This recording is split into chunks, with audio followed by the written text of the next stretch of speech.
खरं तर आता अचानक मला राग तसं भाऊंनी सांगितलं या ठिकाणी शुभेच्छा द्यायच्या. खरं आता कळलं इथं आल्यावरती की हे जे काय गणनाथ वाद्यपथक आज माझ्या डाव्या हाताला आणि उजव्या हाताला जी कोण मंडळी वाजवणारी आणि याचे संस्थापक आहेत, तर खरं गेल्या 10 वर्षापूर्वी त्यांनी वर्ष हे पथक चालू केलं. हे 11वं वर्ष आहे. पुढच्या वर्षी आता निवेदकांच्या माध्यमातून कळलं की पुढच्या वर्षी आपलं एक तर पूर्ण होते. तर खरोखर सर्वात प्रथम या वाद्यपथकाच्या सगळ्या वादकांसाठी आणि त्यांचे संस्थापक आणि सगळ्या सदस्यांसाठी एकदा जोरदार टाळ्या वाजवा. खरंच एखादी संस्था किंवा एखादं मंडळ किंवा अशी एखादी ही चळवळ ही चालू करणं आणि ते अखंडपणे 11 वर्ष सतत चालू ठेवणं, खरं हेच मंडळींना माहिती असेल की किती जिकिरीचं आहे. त्याच्यामुळे खरं ह्या सगळ्या मंडळींचं कौतुक करावं तेवढं कमी आहे.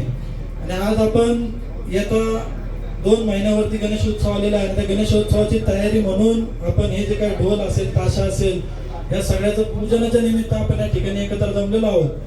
तरी या गणेशोत्सवाच्या मी सर्व या माझ्या गणेश भक्तांना विश्व हिंदू परिषदेच्या वतीनं मी आगाऊ सगळ्यांना शुभेच्छा देतो. आणि जे काही खरं तर गेल्या 10-12 वर्षापासून हा सगळा ही चळवळ यांनी जी मांडलेली आहे ही केवळ फक्त या गणनाथ वाद्यपथकाच्या माध्यमातून नाही, तर आपण सर्वांना माहिती असेल खरं तर हे जे ढोल या ठिकाणी आपण बघू शकतोय. मला आपल्यापैकी फक्त सांगा की किती जणांना या ढोलाची आवड आहे म्हणून त्या ठिकाणी आलेलो आहे. हात वरती करा बरं की आवड आहे मला ढोलाची, ताशाची. हे समजते हात नाही, आवडत नाही. बरं छंद आहे मला हे ढोल वाजवण्याचा आणि हे ताशा वाजवण्याचा छंद आहे. असे कोण आहेत की मी 12 महिने वाजवू शकतो की फक्त गणेशोत्सवाच्या काळात नाही? वा, भरपूर हातवरती. म्हणजे तुमच्या सगळ्यांना खरं तर जेवढे धन्यवाद तेवढे कमीच आहे. कारण आज तुम्ही ही तुमची आवड म्हणून जरी या ठिकाणी आलेला असला किंवा एक तुमचा छंद म्हणून जरी या ठिकाणी आलेला असला किंवा पाठीमागच्या बाजूला ज्या काही माझ्या माता भगिनी उपलब्ध आहेत, तर ह्या सुद्धा या आवडीच्या माध्यमातून, छंदाच्या माध्यमातून जरी या ठिकाणी आलेला असला तरी तुमच्या लक्षात येत नाहीये की एक प्रकारे या आपल्या हिंदू संस्कृती टिकवण्याचं फार मोठं काम तुमच्या हातून होतंय. त्यामुळं तुमच्यासाठी जोरदार टाळ्या झाल्या पाहिजे. कारण आपली ही जी हिंदू धर्माची संस्कृती, आपला हा जो देश, आपले हे जे राष्ट्र, हे खरं तर ह्या छोट्या छोट्या गोष्टींच्या माध्यमातून काही याच्यासाठी फार मोठं डोंगर उचलण्याची आवश्यकता नाहीये, पण जी आपली परंपरा आपल्याला लाभलेली आहे ती टिकवणं सुद्धा फार मोठं गोष्ट आहे. आणि ते तुम्ही करताय त्याच्याबद्दल मला तुमच्या सगळ्यांचं खरोखर कौतुक वाटतंय.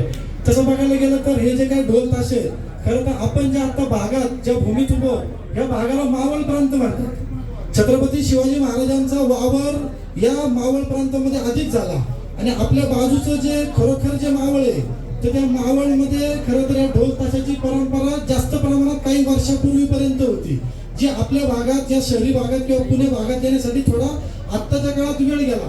पण पूर्वीपासूनच जसं की लग्नांमध्ये किंवा यात्रांमध्ये, जत्रांमध्ये ढोल ताशा आणि झांज असायची, जे आत्ताच्या या काळात आपल्याला झांज नाहीये, त्याच्याऐवजी बर्ची आली नंतर कालांतराने.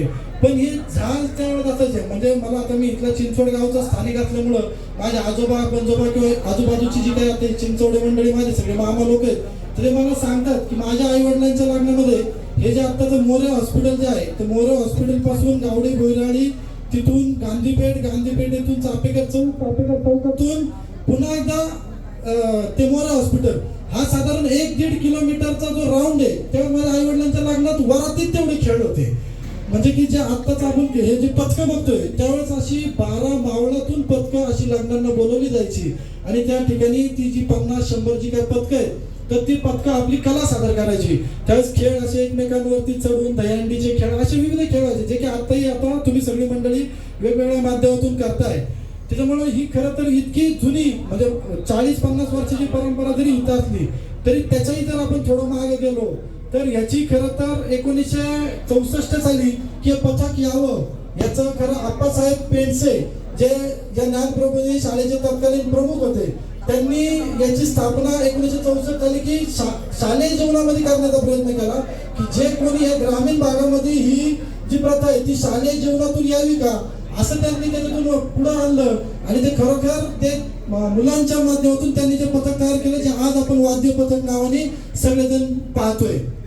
पहिल्या वर्षीच पथक चालू केलं आणि साधारण 1965 साली पुण्यामध्ये दंगली घडल्यावरती तत्कालीन सरकारने ह्या वाद्य पथकांवर बंदी आणली.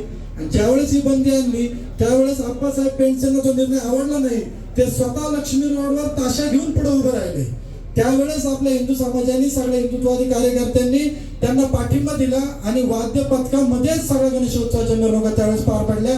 त्यामुळे ते अप्पासाहेब पेंडसेंसाठी एकदा आपण जोरदार टाळ्या वाजवा. आज जरी ते आपल्यात उपस्थित नसले तरी त्यांनी ती कला ही जिवंत ठेवली. पुढे जाऊन त्यांना भविष्यात वाटलं की केवळ मुलंच का या पथकामध्ये, आज कल्पना चावला सारखी आपली माता भगिनी अंतराळात जर जाऊ शकते तर माझ्या या माता भगिनी कशा लांब राहू शकतात. तर 10 वर्षांनी 1975 साली त्यांनी मुलींचं पथक सेपरेट त्या माध्यमातून चालू केलं आणि आज सुद्धा त्यामुळे आज आपल्या ज्या काही माता भगिनी आपल्या सोबत आहे तर त्या या पथकामध्ये सामील होऊ शकतात. मग खरं तर ही 1964, 65 किंवा 75 ची परंपरा आहे का या ढोल लेझिमची? तर तसं नाहीये. हे ढोल असतील, ताशा असतील, नगारे असतील, ही जी वाद्य आहे ही खरं तर आपल्या हिंदू संस्कृतीचा, आपल्या हिंदू धर्माचा एक अविभाज्य घटक आहे. पूर्वी छत्रपती शिवाजी महाराजांच्या काळात सुद्धा जर का आपल्या मावळ्यांचं, आपल्या सैन्याचं जर का मनोबल वाढवायचं असेल तर अशा ह्या ढोल नगाड्याचा मोठा जयघोष केला जायचा. त्याच्यामुळे एक प्रेरणा यायची.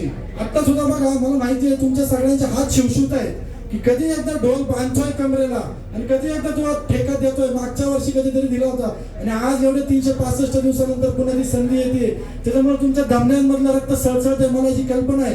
तर तसं त्या काळात की छत्रपती शिवाजी महाराजांचे मावळे असतील किंवा रणभूमीवरती जे कोण त्यावेळेचे राजे रजवाडे